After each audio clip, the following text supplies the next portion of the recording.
Welcome to the Postgame. Welcome, new patrons. Welcome, everybody. Appreciate all of you so very much. It's an honor to be here, as always. Thanks to the whole team. Much appreciated.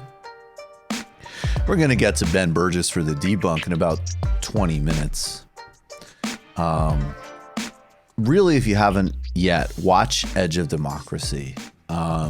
It's a great, incredibly important piece of work, and the intention and mission behind it from Petra is incredibly sincere, and it is really important, obviously, for Brazil and for internationalism. But I know that if you're watching or listening to this, you obviously understand the depth of the parallels there as well.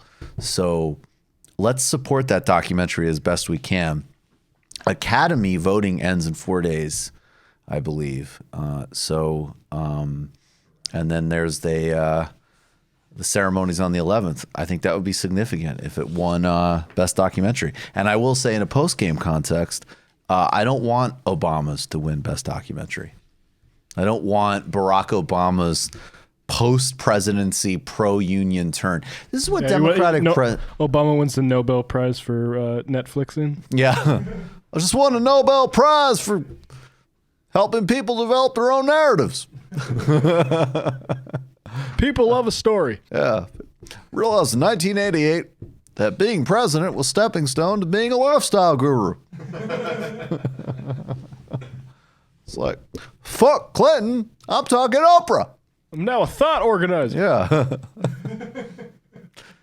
I really do find it, honestly, more troublesome when Obama, because whatever, this really shouldn't be what matters, but I'll complain about it for a minute. We all know that on the level of like being able to perceive and understand the world, that Barack Obama would have no trouble like following analysis, right? And there was a variety of material reasons and his own ideological blinders and the political context of America, that had, that his presidency was like the ultimate in neoliberalism. However, it's just, when it is compounded by, like, he put out his books he's reading list, and I don't even think that surveillance capitalism is that, I forget the author's name, but it's a good critique of Silicon Valley. I think Yevgeny Morozov's more interesting. I think there isn't enough capitalism in that book. You think the era of surveillance capitalism by Zuboff, right? Yeah. Yes, but it's, so I've got my critiques that, of course, I would have, but it's a pretty, like, Silicon Valley's pretty bad book. And just watching Obama just be like, you know what? After 8 years of helping this absolutely predatory, terrifying industry grow in an absolutely uninhibited, unregulated way, and actually even cheerleading it, I was just on Richard Branson's plane to the Vineyard, and I read the first and last chapter of Surveillance Capitalism. And I think if I throw this on my Twitter page, it will signify that I'm intellectually adventurous. It's like Obama saying, I'm an ally, basically. It's literally Obama saying, I'm an ally. It's like, really ought to think about food systems. I was reading Michael Pollan, which is why I named Tom Vilsack, who's literally a big ag lobbyist come to life, as my Secretary of Agriculture. It is always frustrating with the ones that, it's always more frustrating with the ones you could conceivably expect something from. Oh, for sure. Right. Like, that's why, like, that is one thing I will give liberals when, like, it's wrong, it's delusional, it's ridiculous, but like the George W. Bush principle of like, I don't think you should call people a faggot. That's not right. And everyone's like, oh my God, thank you. Oh, forget that your whole career was predicated on homophobia and war crimes, which you should not do. But I understand. I get the bigotry of low expectations. With Obama, it's like, you would sit down with Obama and he would just be like, well, I think what you really had was, after the Powell memo, a context where we couldn't have even regulated Silicon Valley if we wanted to. Anyways, I'm going to go make a Netflix documentary now. Goal is to become a billionaire through entertainment properties. By the way, Bernie, I didn't win with the help of bigots like Joe Rogan. Yeah, exactly. I ran and wasn't really supportive of gay marriage at all. Yeah, exactly. Joe Rogan Have to question that. Meanwhile, like fast forward like 8 years ago, like going with Sam Brownback talk to Rick Warren's megachurch. That's how I did it. Good, clean campaign. No homophobia at all. Just something between a man and a woman, don't you agree? Watching Obama, and everybody needs to historicize everything. Always. But watching Obama in interviews in like 2007, just like, for me, it's a religious question. It was just like, are you fucking kidding me? It's just like, it was like Christopher Hitchens asked the like, when politicians make you ask the what do you take me for question. That was definitely the Obama moment of like, dude, stop. Like, you know, just like Obama's just like hey, how would you define God? It's like, well, I read Teilhard de Chardin once in college, and it's kind of like an energy, a matter of love in the universe that connects all of us and run fabric, I guess. Anyways, whatever. My point is, to all the yahoos out there, marriage is a sacred covenant between a man and woman because of Adam and Eve, and whatever, fuck it. He had Rick Warren, a homophobic megachurch pastor, at his inauguration. No, I mean, it's next level. And I mean, you know, even now with like Obama's praise of Parasite, for example, too, you're sitting there like, made you think. That's just like, I want Obama to be blurbing like Ken Langone's I Love Capitalism, Mark Zuckerberg's like connection, or whatever the fuck his book will be. Like, that's what I want Obama out there being like, if you think about it, on balance, Twitter's really socially beneficial. It's like, I don't know, everybody's always criticized Instagram for encouraging eating disorders, but maybe it's encouraging health. That's the kind of pop culture. Like, Obama should be being like, he's way too smart for this, but his policy record, he should be in the Malcolm Gladwell zone. Oh man, that was another one. I mean, Malcolm Gladwell, not to go on a tangent, but like, you know, just like such a representative of just clueless pseudo intellectuals. And seeing Elizabeth Warren recently be like, I've been reading Malcolm Gladwell. Just like, Jesus Christ, Elizabeth Warren is not disaster. Good. I'm like Erdogan. Another thing you can't imagine Bernie saying. Yeah. Oh, yeah. Yeah. It's amazing. It's like snap judgments have a big effect on us. I've been reading Jonah Lehrer. Yeah. Is that a real Bob Dylan quote?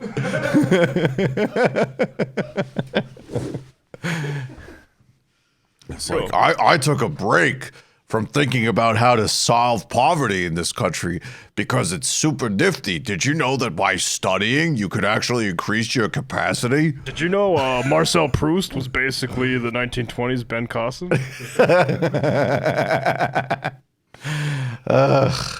All right. Well, we're already kind of there, so let's go to the bad. But it looks like it could be something that will be not good. Believe me, not good. No good, really bad for you, but it looks like it could be something that will be not good. Believe me, not good.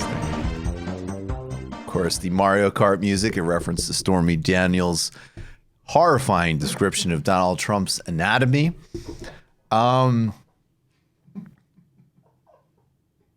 Bernie Sanders' derangement syndrome exists. And it's funny because when people talk about Trump derangement syndrome, they're talking about mostly people who are horrified that there is a grotesque game show asshole putting children in concentration camps. But Bernie Sanders' derangement syndrome refers to, in particular, groups of extremely disturbed and troubled people, most of whom have been hanging around the Clinton orbit for decades, who reflect the delusion, bitterness, and entitlement so perfectly of their candidate.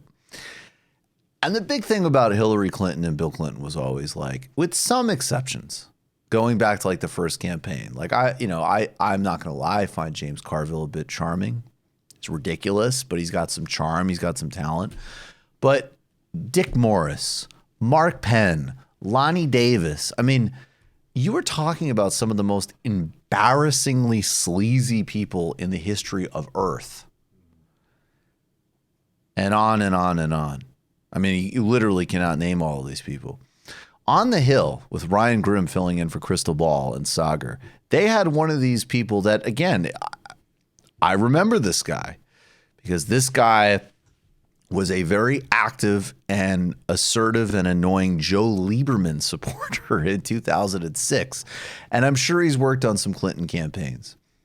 The point is that the establishment of the Democratic Party, as exemplified by this gentleman, are just as insane and as delusional as any right-winger.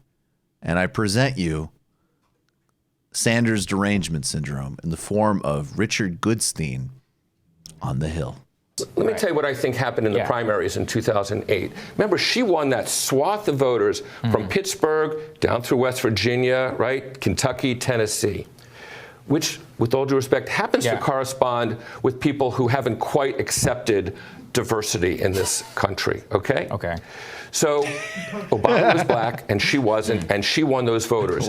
In 2016, Bernie did pretty well. Why? Sure. Because she was the black guy in a sense, right? Because those are people who were kind of intolerant of her, even though Bernie was Jewish. Okay, can we, so... That, by the way, is broadcasting gold, right? You just let him go. Yeah, just let him go. I love how Sagar does okay. Like almost like, wow, you're lining up something golden here. In the beginning of that the approach looks promising. Yeah. All signs. Stuck the landing. All signs signaling some great clippable content from the disturbed weirdo Hillary guy. Earlier in the interview, Goodstein first of all, he literally freaks out at Grimm for mentioning the Goldman Sachs speeches. That visibly upsets him. Yeah. Then Goldman Sachs is also the black guy. Yes, yeah. When you think about it, Ryan, Goldman Sachs is the black guy of this analogy. And then in the beginning, he begins by saying, and this is incredible, we always talk about building a coalition, of bringing everybody in to actually win. And he says that he was at the Women's March the day after the inauguration. And he goes, and I couldn't help thinking to myself, if you voted for Bernie Sanders, you really shouldn't be here.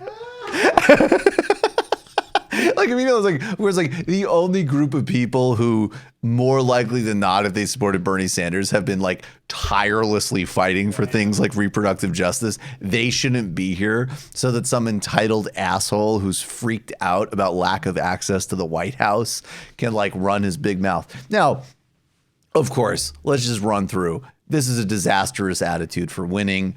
This is exactly the horrifying elitist entitlement and disdain and contempt for people that the Clintons have.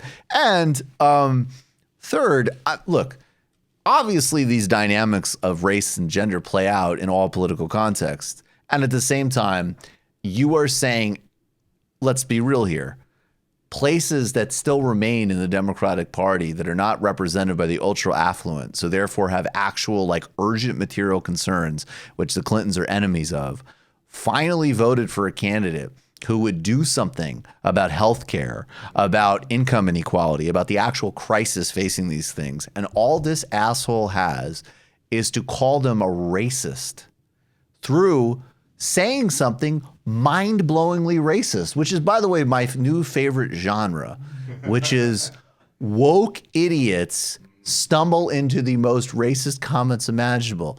I saw a comment. I will not highlight who said it because it's an anonymous Twitter user, but it's just too juicy to not say. Responded to something that Anna Kasparian tweeted.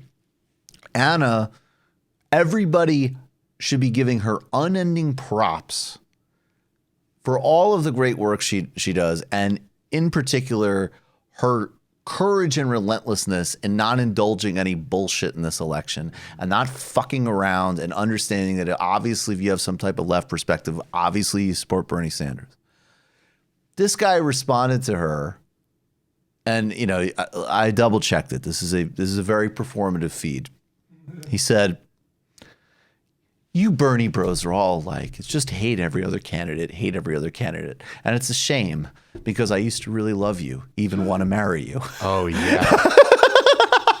That was it's my favorite genre of you come in with the woke and then actually say something that just anybody who's just like has any awareness of anything is like, oh, okay. That's incredibly fucking weird, dude. Yeah. Oh, this is about you and not the subject you think you're addressing, right? Well, you think about it, Hillary was the black guy. One of my favorite tweets I've ever seen was, and I should have pulled this one too, though again, I always feel weird about highlighting low, people who aren't in the mix. But this person was going on a tear, some fever dream and lie about Bernie being anti communities of color, which, is obviously just horrifyingly delusional and dishonest and insane to begin with. But then she was listing different people. And then she's like, and Hillary Clinton, who can be assumed to be black because of her ceaseless fighting for civil rights. What I love is it's such a weird formulation to say so-and-so is honorary whatever, which I is just, other than in stand-up, we can retire from the vernacular. But let me do an olive branch. If people, not white people, but if people of color sat down and did some type of drafting process like the old Dave Chappelle sketch, and they wanted to say that John Brown, maybe, okay? Probably not somebody who called black youth super predators and fought to put them in jail and make their families poor for most of her career. Probably not that one. What if she carries hot sauce in her purse? Counterpoint. Sorry, I'm just going to whip out my hot sauce that I carry everywhere, especially to interviews like these ones. Oh, Charlemagne Jagad. I know just the thing for you. Hot sauce. Please don't have any of your people mug us on the way out.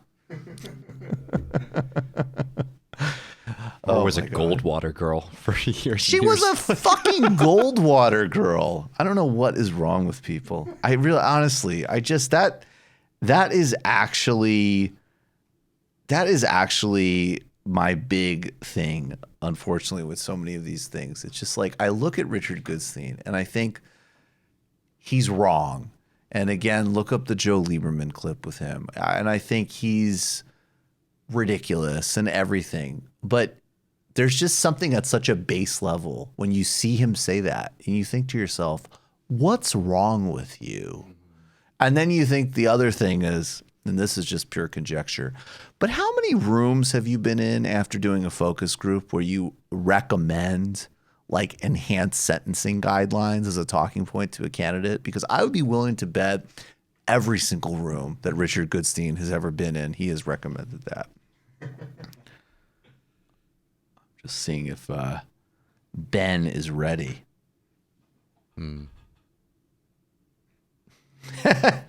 Harvey K coming through with the jokes. He said that Richard Goodstein has also accused Bernie Sanders of killing Vince Foster. That's a good one. I could see the next. I could see that. I could see Bill Clinton. Bill Clinton loses his shit during these things. I'm surprised he hasn't been out.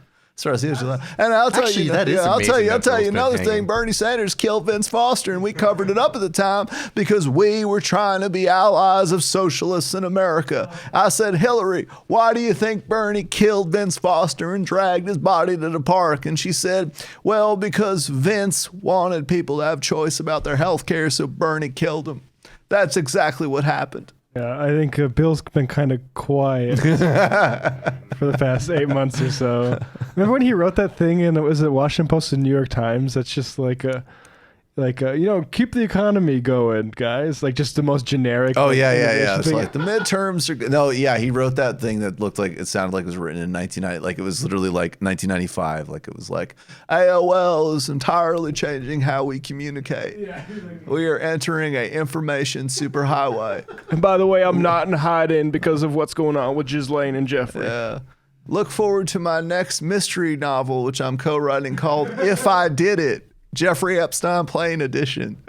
It's a takeoff on the OJ concept, except it's If I Did It, Jeffrey Epstein Plain Edition. So in other words, if I was on the plane, If I boarded it. and I knew that it was a giant predator child trafficking ring, what would I have done? If I, who used to be the man who could command most of the intelligence organizations that you'd ever need to, determine a question like that. If I ran an intelligence apparatus that regularly targeted powerful people by exploiting their most grotesque sexual appetites imaginable as blackmail and was close friends with two of the most prodigious human traffickers in human history, and I went on that plane and knew what was going on, what would have happened? That's why it's called If I Did It, Jeffrey Epstein Plane Edition by Bill Clinton. It's like the OJ. Y'all remember when OJ wrote that book? He like Bill Clinton when he gets real like pedantic in a fun way. It's just like, y'all remember when everybody was all mad because OJ wrote that book, If I Did It? And everybody said Judith Reed shouldn't have published it. Well, I thought he should have, because we need a full accounting of what happened, which is why I'm working on a book. And of course, I'm not saying I did, but if I did, what did I know about what was happening on Jeffrey Epstein? If I Did It, Jeffrey Epstein Plane Edition. All right, we're going to take a very brief break and call Ben Burgis.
Welcome back to the Postgame Michael Brooks Show. Very excited, as always, to be joined by the great Ben Burgis. He's author of Give Them an Argument, Logic for the Left. Become a patron on his Patreon page. He teaches logic at Perimeter College in the Georgia State University system. And he's also the inspiration by this song by Moondog. I want to go to mockery really badly. I will. So please go. Okay. You got to restrain me. Logical analysis. You're going to show us how to argue that. Go. This is based on data from a bunch of different countries. There's abundant evidence that at this point that that's bullshit. Breaking down these right-wing arguments and looking at how they're supposed to fit together. Okay, break it down. Break it down.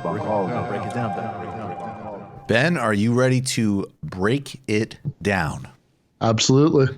Ben Burgis, there's a lot of talk with the meltdowns in the media because Bernie Sanders is performing so well. Apparently he hasn't been vetted. Oh my God, they'll call him a socialist, which we have some interesting numbers to get to on that at the end of this segment, which I'll share with you.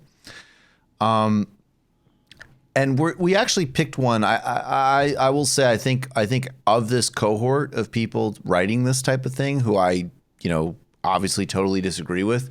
I think this is something, relatively speaking, of a Steelman edition.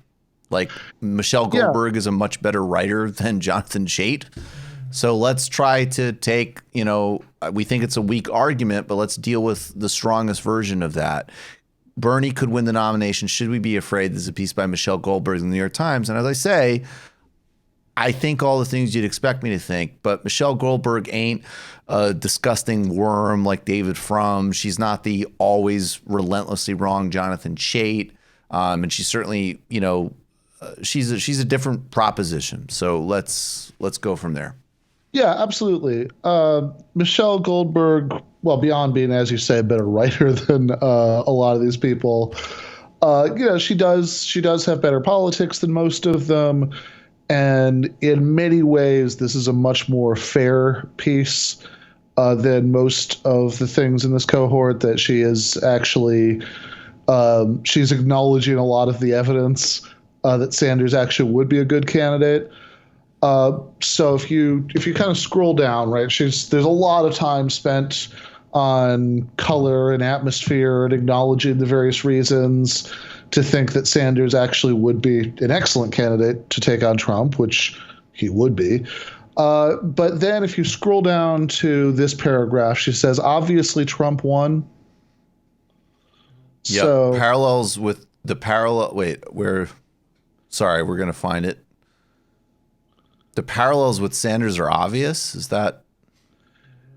yeah. So it's right after that, right? She goes through the parallels. Okay, obviously Trump won. So there's something to be said for aping some of his strategies, but the Sanders juggernaut still scares me. As Ezra Klein pointed out in the New York Times, the brute demographics of American politics make Democrats more electorally dependent on centrists than Republicans are. Right now, several polls show Sanders beating Trump, and a few show him beating Trump in some swing states, but by more than anyone else. Still, I'm terrified that these numbers won't survive endless attacks about Sanders' radical past.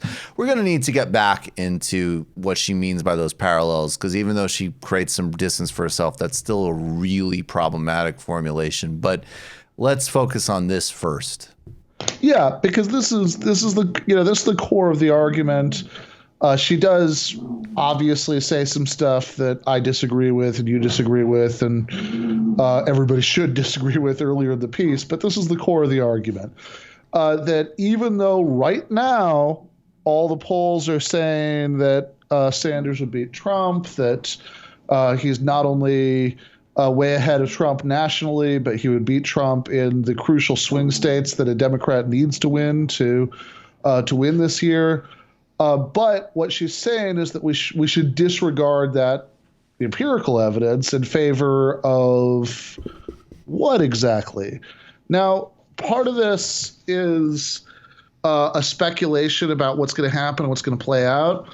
But also when she says things like the Sanders juggernaut still scares me, it's worth pointing out something out, which is that even though she is better than a lot of those other people who are writing articles like this, her husband is a consultant for the Warren campaign. So it might literally scare her. Yeah. And she has acknowledged that conflict before in previous columns, but she doesn't here. I guess she either didn't think it was relevant or she figured she'd acknowledged it enough in the past. Yeah. Definitely not one you have to bring up in every column. Sure. Yeah. Yeah. Certainly not a slightly relevant piece of information to always reiterate.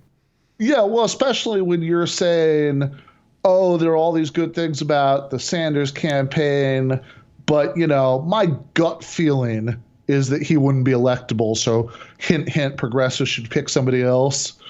Mm-hmm. That her gut feeling may not be entirely may not have the independence and integrity that you would hope for somebody's gut. And this is an important point. Because a lot of times we break down these arguments. Sometimes we'll point out when people are committing logical fallacies, but I think it's just as important to point out when people might be too trigger happy about saying that somebody's committing a logical fallacy when they're really not, because I think some people might listen to this and think, oh, wait, I know this one. This is like, this is ad hominem. You're saying that because of this thing about Goldberg, she's wrong. And it's like, no, what we're saying is because of this thing about Goldberg, you shouldn't necessarily trust that she has uncorrupted gut feelings about this.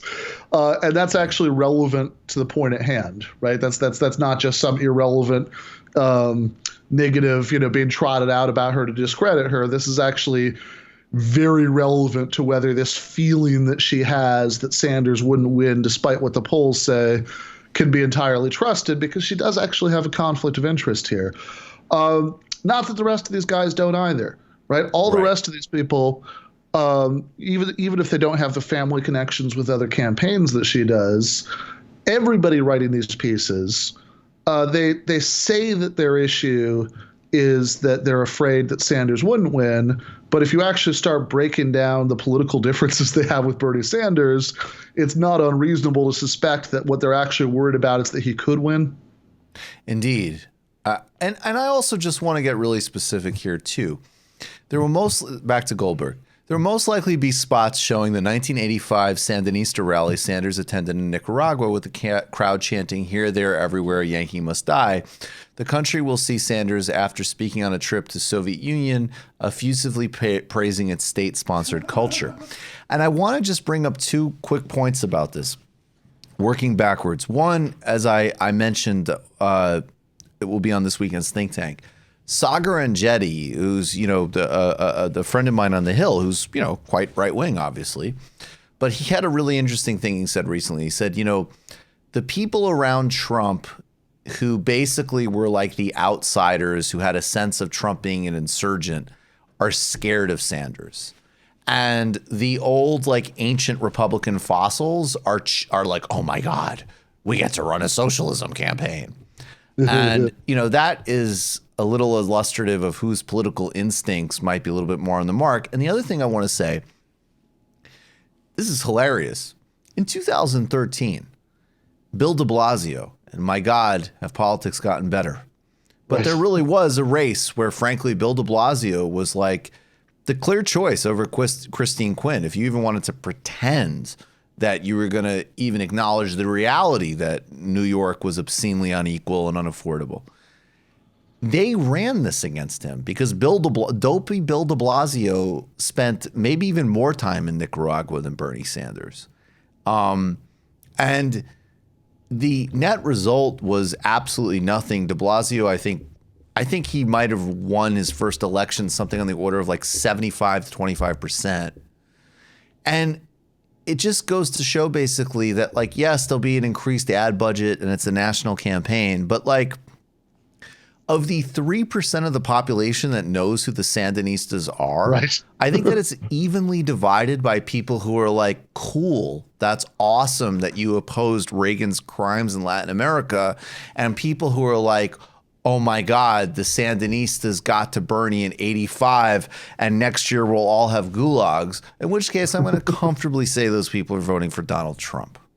Yeah, anybody who thinks that would vote for Donald Trump, regardless of who the nominee was. And this isn't something we really have to speculate about because say, oh my God, what would happen if there was a general election and the Republicans said that the Democrat was a socialist who hated America? We don't have to like speculate about this like this is something that's never happened before. Right. Like, this idea that, well, okay, but they'd have more to work with Sanders. It's like, okay, right? but anybody who actually cared about the details would notice things like the fact that he spent his entire life using the phrase democratic socialism precisely to differentiate what he's advocating from the Soviet model, which I don't think you have to be a political science nerd to register that, right? But and if you don't care very much about the details, if you're just vaguely receiving noise in one direction or the other, then how is it different from Obama? We were told all this stuff about Obama. In fact, with Obama, we also had, you might recall, a radical black pastor talking about goddamn America on tape, and that didn't really move that many people. So the question... It moved me to think that secretly Obama was ultra cool. That was when Reverend Wright came out. That was the only moment I was like, wait a second, is this about to maybe get this guy's awesome? Yes. Yeah, no, absolutely. So, and when you look at that, right, because this is the stratagem that this is something that Hillary people were constantly saying during the 2008 primary. Oh, Obama's super popular now, but just wait until the Republicans get a hold of him. Right. Yep. Well, so if you think that wasn't true then, which clearly it wasn't, right? Like we saw the outcome of that election, but it is true now, then what you're saying is that you think that in 2020, Cold War red baiting is going to be more potent with the American electorate than racism? Right. Precisely. And I just we're going to actually do a separate segment on this because I think it really needs to be underlined. But I do just want to conclude by sharing. Can we get those Ezra Klein those Matthew Iglesias numbers up? And I also want to say here, Matthew Iglesias has had any number of awful takes and so on, but this is a good example of like the attitude should be whoever's putting in work at the given moment. Right. And he's putting in a lot of really good work right now, in precisely because, to his credit, I mean, he is actually being the actual actually guy, right? Like Nate Silver's whole brand is, well, actually, but really it's just, yes, well, actually what you want things to be through numbers, and you're full of shit. Iglesias is actually doing this. And these are some numbers, it's, data for progress. So, I think these things are going to be tested out also by, things like Gallup and so on. But, they put out things, they do work. It's interesting. And they glean some very legitimate research for sure. And this number that they pulled is fascinating. In head-to-head matchups with Donald Trump, with no information given, Bernie Sanders defeats Donald Trump 47-41 in a head-to-head national matchup. I mean, this number, we're going to want to test it state by state, but this is fascinating. Now, these next two numbers are great. When you tell people which party each of them are, in other words, even though Bernie's an independent, he'll be the Democratic nominee, and Trump is obviously Republican, then the margin shrinks to 45% for Bernie to 43% for Donald Trump. Now, you're thinking to yourself, if you've been reading your Michelle Goldberg, and and I don't know, if you're reading your David Frum, then please stop doing that. Jesus fucking Christ. But your gut is probably getting really scared right now because, obviously in a world, teetering on the collapse, on the brink of extinction and defined by a completely different gig economy and so on, obviously most swing voters in geographically pivotal places will really want to know where you stood on El Salvador in 1982. You're terrified when you tell them in a head-to-head that Bernie Sanders doesn't represent the Democratic Party, he represents socialism. Well, Donald Trump, it's not quite as good with no information given. Donald Trump gains 1 point, and the margin head-to-head is 47% for Sanders, 42% for Donald Trump. The brand of socialism is doing better than the brand of the Democratic Party. Indeed. That says it all.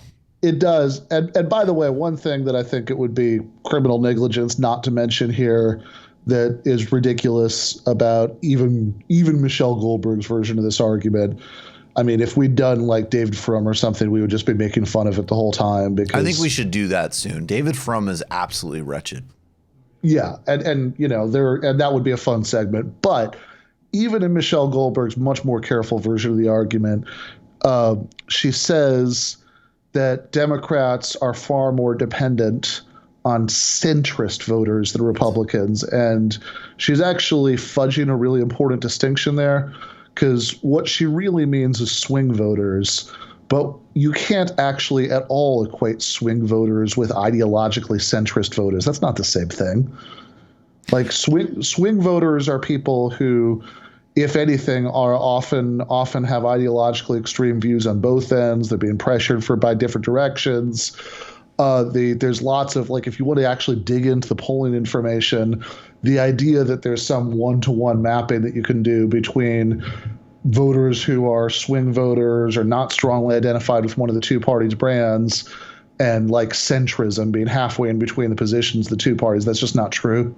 Well, this is a hilarious thing, and we won't get into it. Read our piece in the Jacobin, but the Joe Rogan thing is like the exact counterpoint to what she's saying. It's like, yes, the actual, in reality, swing voters that will need to be picked up, Bernie's resonating with. Yeah, and this is the thing, right? So, like, if centrism in the in the sense that these people mean is like the political point of view of the New York Times editorial board. But if what you mean by the American center are people who could go either way, then yeah, that looks way more like Rogan than it does like the New York Times. Absolutely. And while we're at it, fuck the New York Times, cancel your subscription, and join TMBS and the Ben Burgis Patreon and Literary Hangover, and seriously cut your subscription. Like, the New York Times is toxic. And we need institutions that serve an analogous purpose. I'm not for a second denying that. We need that, but it is toxic and it's failing at that purpose. In fact, it's fundamentally undermining it through look, how ridiculous it is. Absolutely. Like, I need to maintain my stupid New York Times subscription digitally, at least. You do, because we actually need to read this stuff to take it apart. Somebody has to, but God, if you don't have some sort of professional obligation to just cancel it. Just cancel it. Ben Burgis, thanks a million as always. Thank you. Take care. The New York Times was an anti-socialist paper back when the most prominent socialism was Charles Fourier in the 1830s. It was started, I believe, explicitly to undermine the Tribune, right? Yeah, because the Tribune was into all that sort of utopian socialism stuff. Yeah. Matt, can you go into the Discord, take a few Discord questions? And then we'll... Yeah. And let's follow up on a similar theme. This clip has been going around, and you should play it for anybody that's worried. It is interesting, and it relates back to what Sagar was saying at Ryan Grimm. There is clearly some people in this orbit who understand who the actual threat is. And I've said this a million times. I'm right. I think I've been proven right in the fact that I always thought that this was going to come down to Sanders and Biden. I think, wrong because, again, assuming that we're talking about a 2012, 2016 Biden, I thought that even though he has an atrocious record and there's all these ethical questions around, the financial propriety, that the performative aspect of politics and people's desire to get out of this nightmare might play well for him, of course, primarily also revolving around the glow of Obama. As this process has gone on, Joe Biden, I have become increasingly convinced he's utterly toxic to go up against Donald Trump, that all of the dynamics with Hillary Clinton exist with Biden. Now, Biden's a bit of a better retail politician in some ways, but not now. This guy is a fucking disaster out there, and they will make, it will be a horror show. And then again, as I keep always asking, let's be real. Elizabeth Warren is not beating Donald Trump. This is not a campaign that is equipped strategically to deal with where you need to go to win. It's not happening. So you have Pete Buttigieg is not beating Donald Trump. John Delaney is not beating Donald Trump. Oh, poor John. Poor John Delaney. Beto O'Rourke was not going to beat Donald Trump. Mike Bloomberg is sure as hell not beating Donald Trump. You imagine? Mike Bloomberg, who spoke at the Republican convention in 2004, thanking George Bush for starting the war on terror. Indeed. He's going to go out to the Midwest and say, well, I've got nothing for you on jobs, but stop drinking soda, you slobs. Wars are good, guns are bad. Wars good, guns bad. Billionaires good, e-cigs bad. You people disgust me. Thank you very much. And his function there, of course, is to subvert democracy, to rig the election against Sanders. And we need to focus for him as an agent against democracy inside the DNC and to stop Sanders and the movement. And we already see that, obviously, with Tom Perez's picks in the Rule Committee that need to be relentlessly exposed and fought against. This is sound of that Lev Parnas apparently recorded of Donald Trump reflecting on the 2016 election. And of course, he needn't have worried. The Clintons are horrifying corporate hacks, and Hillary Clinton is insanely bitter towards Bernie Sanders. But this is what he was worried about. Bernie Sanders thought about it. They rigged it. Bernie would have beat Hillary in them right now. That would have helped. Yeah, I agree. Because there was no hatred. Right, you're right. There was no hatred. Millennials were right. As great as he was, half my motivation in working was not let her do it. 100%. Right. Yeah. That's why I think a big part of our vice president would have been tougher. Kane was what I couldn't. But I think Bernie, because all those people that hated her so much who voted for me, I got 20% of Bernie vote. People don't realize that because of Trump, because he's a big trade. That's not true. Got 9%. I love how, like, even in of course, with Trump, because he's a delusional narcissist, it's just wrong. But okay, go ahead. 20% of Bernie vote. People don't realize that because of trade, because he's a big trade. It's very revealing, But though. this is smart. This shows where Trump is smart. It's revealing He's that big on he trade. would want to up his ability to flip those people too, right? Like for me, they were for Bernie. Like, Yep. Well, 20% of Bernie vote. People don't realize that because of trade, because he's a big trade guy. He basically says we're getting screwed on trade, and he's right. I'm worse than he is. guy, as you know, We can do something about it. I got to do that. As you know, I'm a big trade guy, fantastically focused on trade, where we are getting screwed, of course, in so many ways. So I was the one who was talking about trade because in other words, China was beating us very badly. So I was a big guy on trade. I'm big on trade, just not as much as yourself, of course. He's a big trade guy. He basically says we're getting screwed on trade, and he's right. I'm worse than he is. And we can do something about it. I don't know if he could have. But had she picked Bernie Sanders, it would have been tougher. It was the only one I didn't want her to pick. Wow, it's shocking that Donald Trump wasn't sitting around in his advisors being like, oh man, pray to God she doesn't pick the most boring, unappealing, insipid member of the Senate. We'll be so screwed. Really worried about her picking Tim Kaine because I just don't know how I'm going to be able to counter that. Yeah, it's like the raw energy. The worst case scenario I'm saying is, what if it's Tim Kaine and the Hamilton guy does something like Tim Kaine in the membrane, The whole and then you race have is on just its this head. relentless cultural juggernaut. Democrats are so embarrassing. It's so bad. Democrats are embarrassing. The people who are the most arrogant about their capacity are embarrassing. I mean, bro, these Jesus cakes, Christ. that they sent to all the Republican senators over this impeachment thing. It's Yeah, so that'll show 'em. ridiculous. Yeah, exactly. Hey, you are the grave diggers of American democracy. What are we going to do? See, this is why I cannot get into impeachment. Because I keep going down the road of like, okay, you know what? Fine. It's going to be built around, Cold War foreign policy. Fine. You know what? That call, using him to extort for domestic politics, it's clearly illegal. It's clearly a problem. Okay, fine.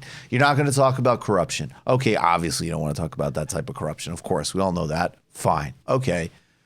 Each step of the fucking way. And then finally they get to the point where the Republicans are just like, yeah, we're not going to call witnesses because fuck you, that's why.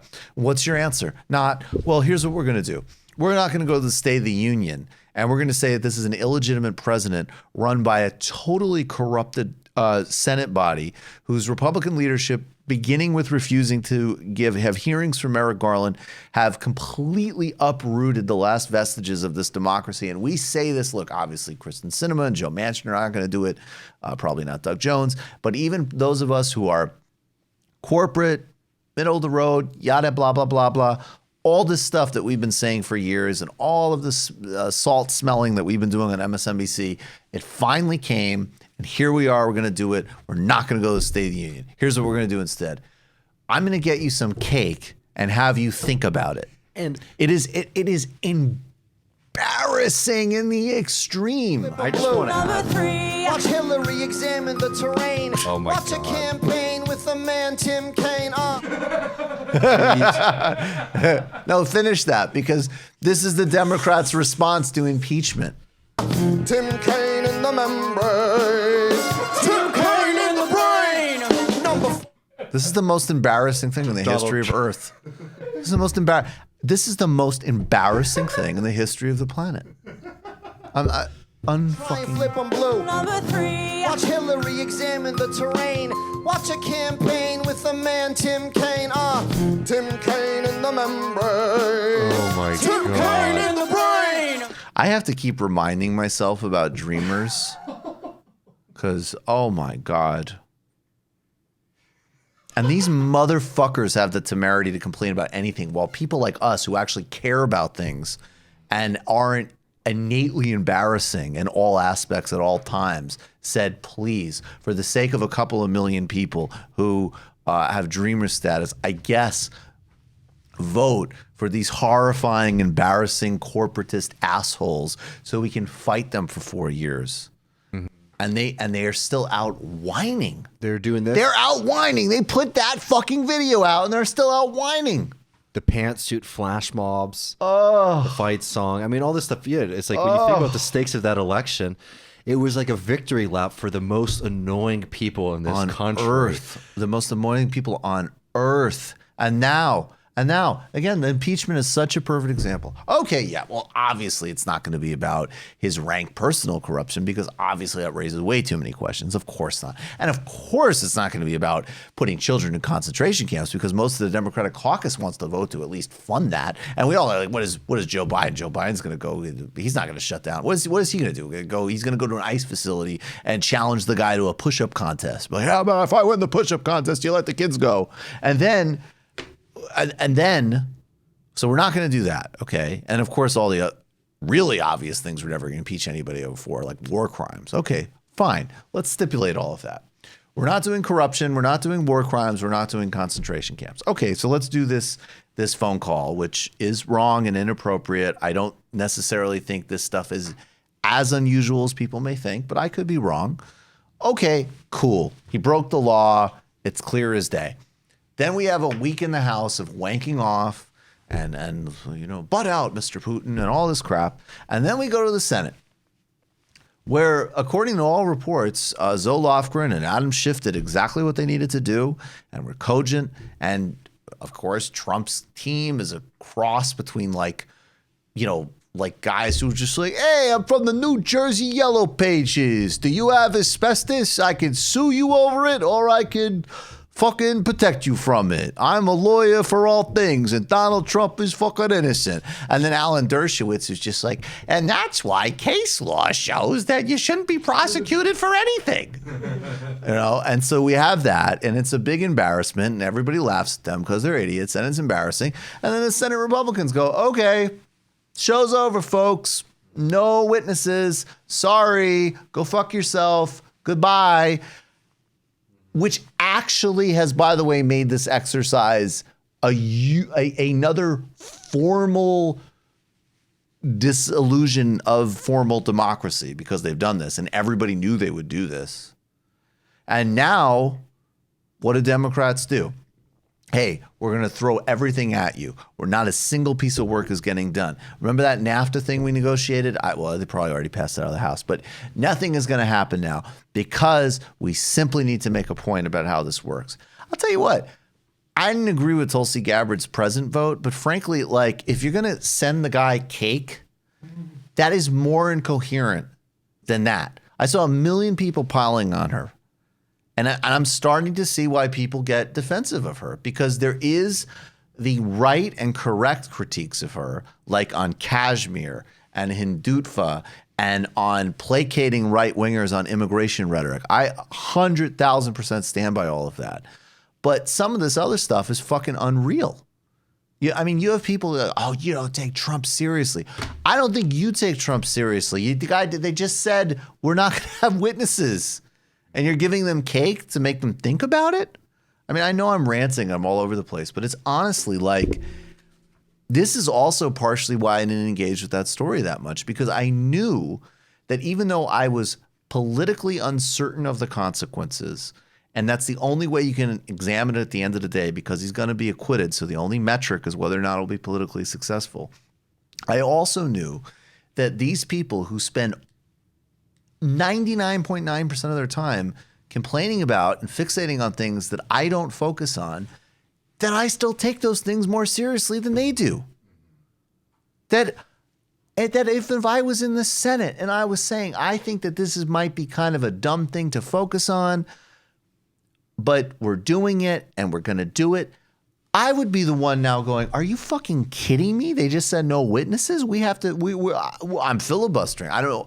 Whatever institutional capacity is available to me is going to be aimed at the Republican Party right now.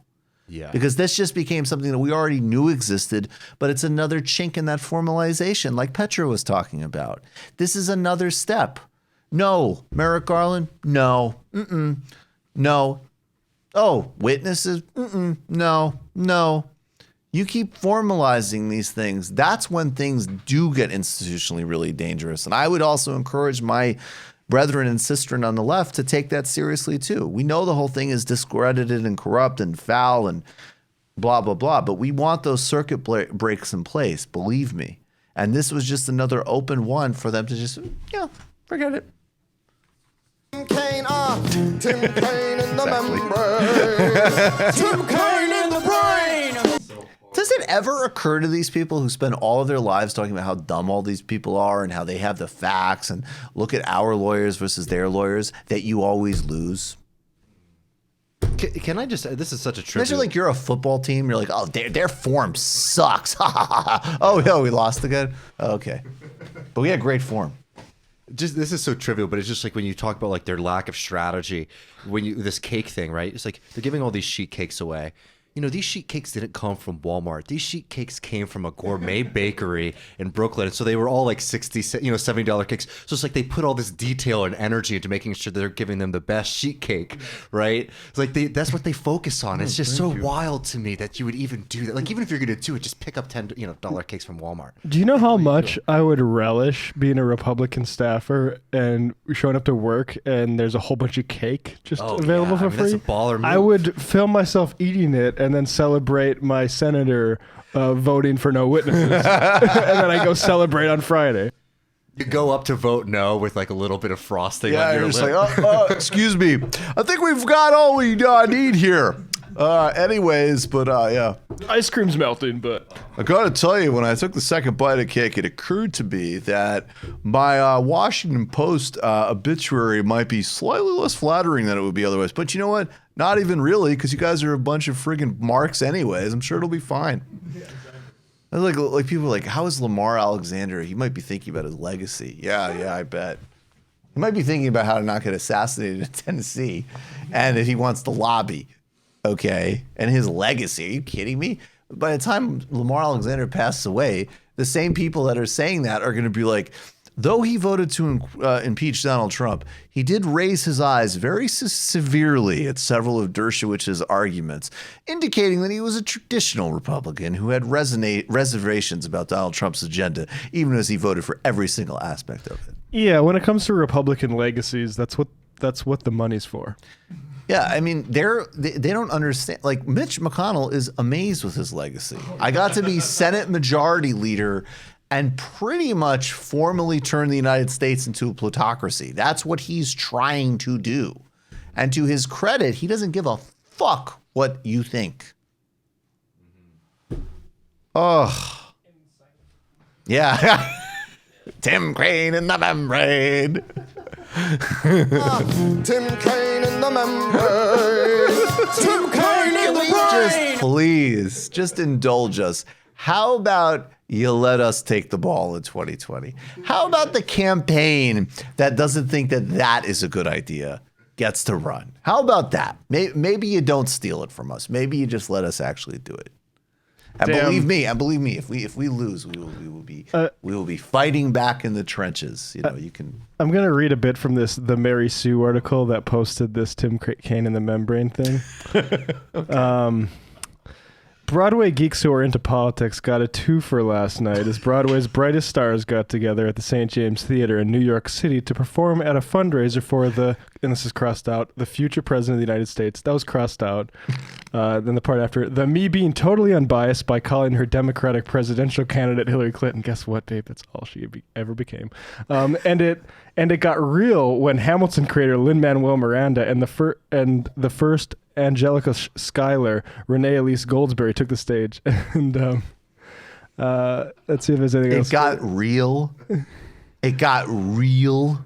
Modifying the song 10 Dual Commandments in support of Hillary, Miranda and Goldsberry gave us both a plan of action and a list of good reasons for how to get HRC into office. Miranda also came up with my now favorite euphemism, quote, fiddling with his Twitter. And I bet this is the first and only time that Tim Kaine has ever heard his name set to a hip-hop beat, and that, my friends, is priceless. We do need to bring gulags back. I don't normally like takey talk. And look, whatever, that's a stupid comment. But whatever it is that allows people to recreate the experience of embarrassment and shame needs to be brought back. Oh my God. That went through an edit and got published. It's the Mary Sue. All right. Well, oh my God. All right. Let's just take care of this. How about you got a few questions and then we'll do this final segment. This is important. Man, I'm depressed now. Yeah, sorry. Have a great weekend, everybody. All right, so here's a question. Michael, I need to know, how do my credits from TMBS Uni and Feldo Uni interact? Do they transfer at all, or is it only one way? Only one way, Feldo to me. Okay. Here's an interesting question. Since Jeremy Corbyn will no longer be in Labour leadership soon, would you support Corbyn being a part of the Sanders administration? Who is more likely to say... I mean, he could probably have some role, but... I mean, I don't think he can formally be, but I want Jeremy Corbyn to be a major active part of public life. Yeah. I think he's, in general, I hate the notion of discarding people, period. And the man put a lot of points on the board and struggled really valiantly and has some really great values. So I hope we can use Jeremy Corbyn. He should keep his member of parliament seat. Yeah, keep his member of parliament. Yeah, he and will. Love to him. And I've actually, it'd be fun to have him on the show, frankly. 100%. Yeah.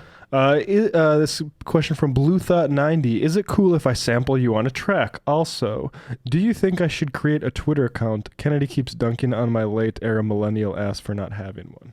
No.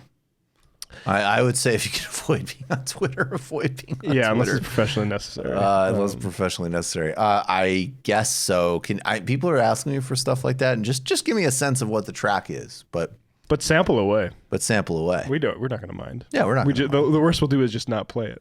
Yeah, that's true. Is there any truth to the rumor that Seinfeld Mike Bloomberg is a big-time Mets fan from way back? Yes. That's from Congressional Baseball Fan. That's a good one. Okay, let's see. Here's one more.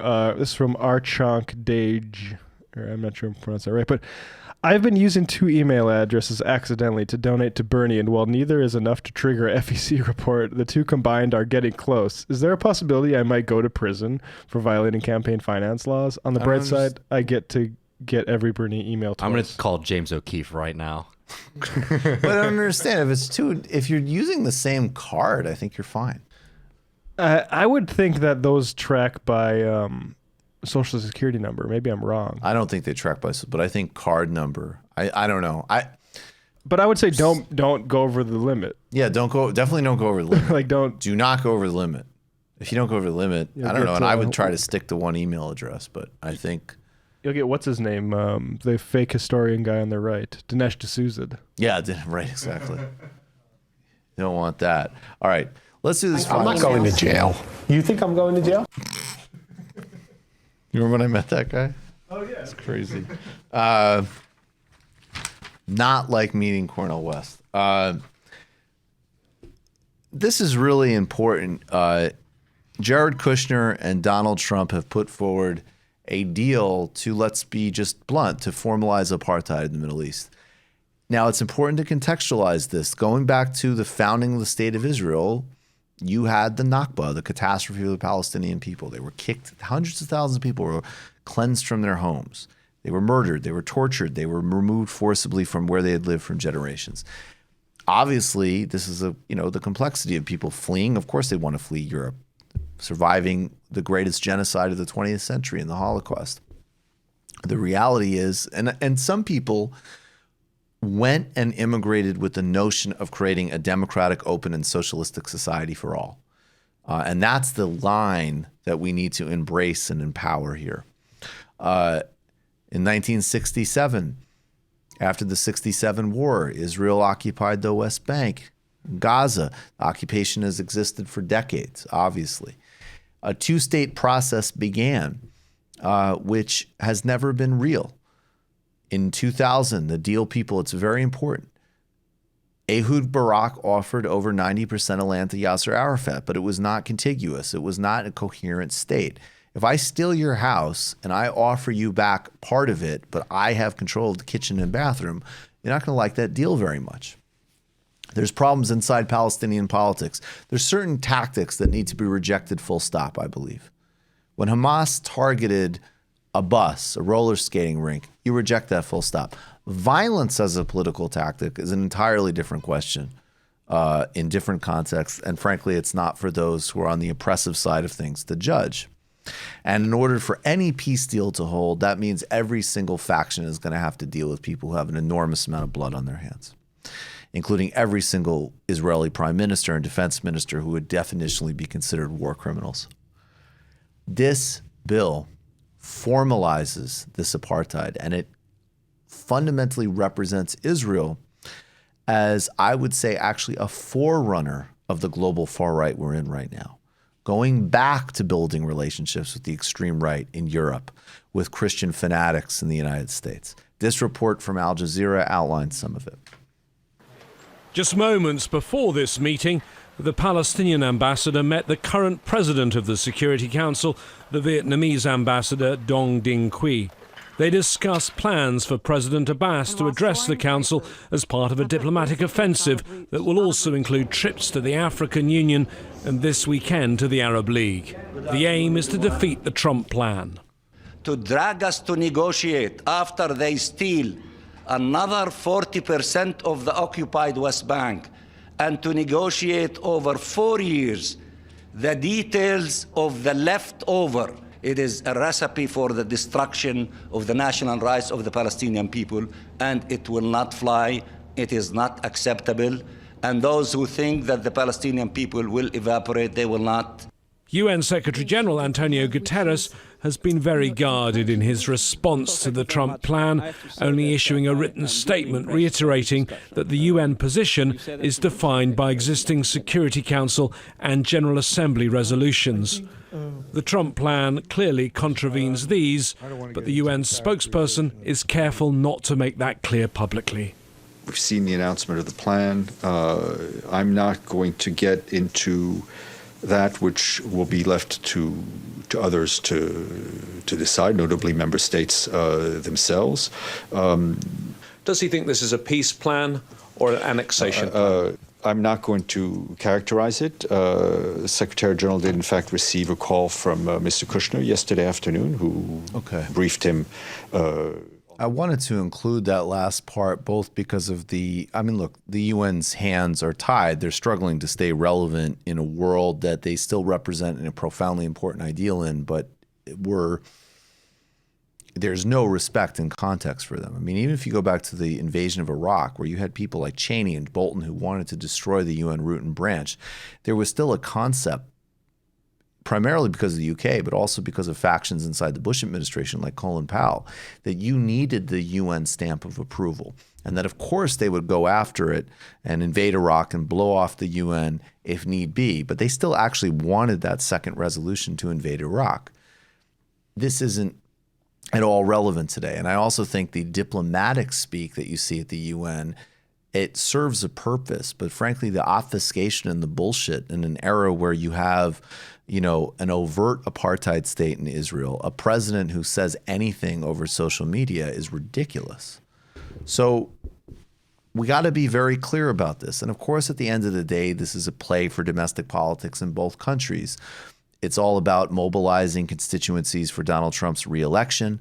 And it's also about Benjamin Netanyahu fighting off multiple corruption and bribery charges. But in each case, we're talking about the formalization of apartheid, and we have to know that both parties in the United States have been a full partner to Israel in the systemic subjugation and relentless violation of every rights conceivable of the Palestinian people.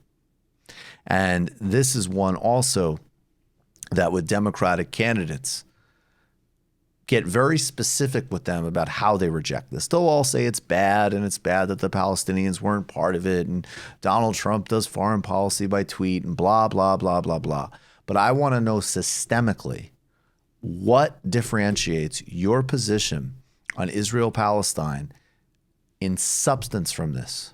Not a couple of acres of land here and there, not some vague generalities about the peace process. Talking about the peace process right now is like talking about the tooth fairy. It's a fantasy.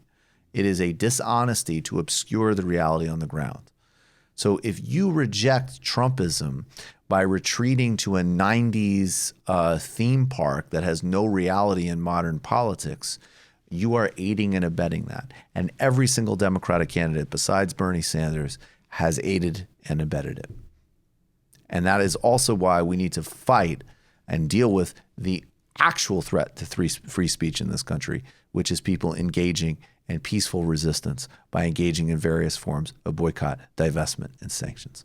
All right, folks, this Sunday we've got a great think tank for you. We're here Wednesday. Monday, I'm co-anchoring on the Hill, but we're going to do a couple of live streams on the TMBS channel. Griscom's going to do one. I'm going to do one late. We're sending all of our good energy. Go for it. If you're in a position this weekend, contribute, knock on doors, make phone calls, do absolutely everything. Stay relentless for Bernie Sanders. Appreciate each and every one of you. Much love. See you guys soon.